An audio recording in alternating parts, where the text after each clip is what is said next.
Hello students, today we are going to discuss about Faraday's experiment. He showed an experiment that how the magnetic flux, the change in magnetic flux can induce current in a circuit. So here I have the diagram of the Faraday's experiment. In this setup, he took a coil having some turns. Then it is connected with a galvanometer. It took a bar magnet.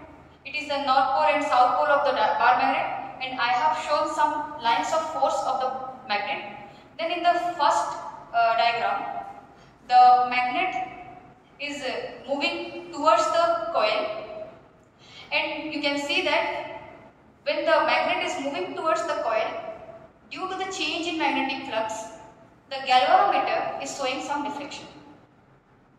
So, what is the meaning of magnetic flux? Flux means the total number of lines of force crossing a particular area or ring. In this case, it is a ring. Okay.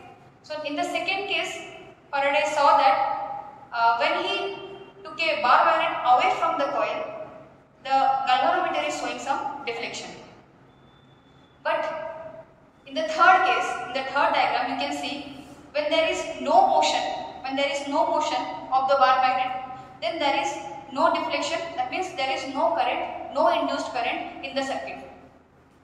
So from this, what we see that if you move the coil or keep the magnet steady, or if you move the magnet or keep the coil fixed, unless and until there is a motion, there is a change in flux.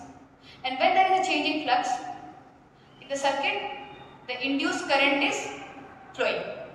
Hence, it is also giving back to the induced EMF.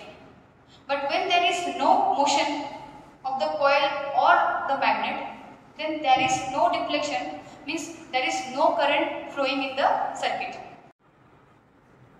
So now you can see the diagram here. To explain this process, I have drawn a diagram here. You can see that this is one whole piece of a magnet, and the lines of force are coming out of it, you can see.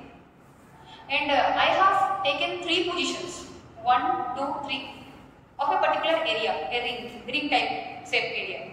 You can see that in the first position, more number of lines of force are crossing.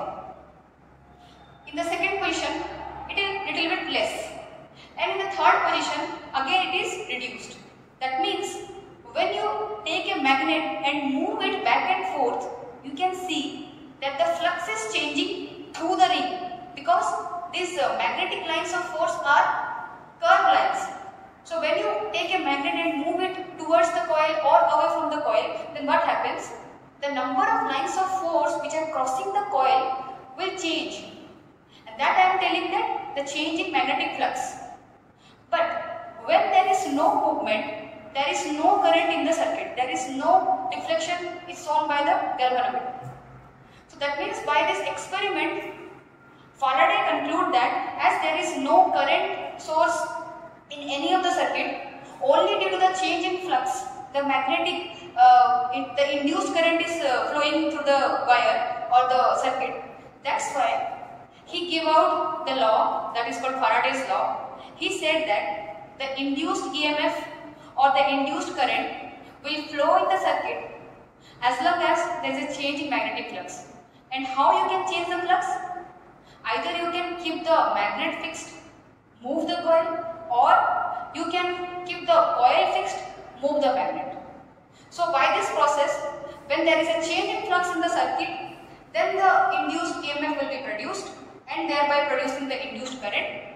And that induced EMF will continue to exist in the circuit as long as there is a change in the flux. When you stop changing the flux, there will be no current, no EMF in the circuit. Then he gave the equation regarding the EMF, that is the E is directly proportional to the negative rate of change of magnetic flux. You can see that phi B is called the magnetic flux, and the rate of change means it is d phi B by dt. And then he also gave a constant K multiplied with this one with the equal to sign. Then he also said that if you increase the number of coils n, then what will happen? the N will be multiplied with this quantity. That means he says that if you increase the number of turns, then the value of the EMF will also increase. And this negative sign is explained by Lenz's law by giving out the direction of the current, and the significance of this negative sign is that as per the Lenz's law, it opposes the very cause which produces it. According to this negative sign, the significance of this negative sign is that. Okay. So here it is all about the Faraday's experiment and Faraday law, and due to this Faraday's experiment, this is the biggest finding in the history that we are able to get alternating current in our house and appliances in our industries. The Faraday experiment, we are able to get electricity that is alternating current. But why it is alternating? Because when you take a magnet towards the coil, the current flow in one direction, and when you take magnet away from the coil, the current will flow in opposite direction. So due to this, in our alternating current sources, there is a positive half cycle and there is a negative half cycle. And that's why we have an alternating current, positive half, negative half. Okay, so this is the biggest discovery by Faraday, due to which we have electricity, because you cannot use DC battery everywhere. It is very difficult to carry the DC batteries. Before the Faraday's experiment, we only use the current source, the source for electricity as a DC.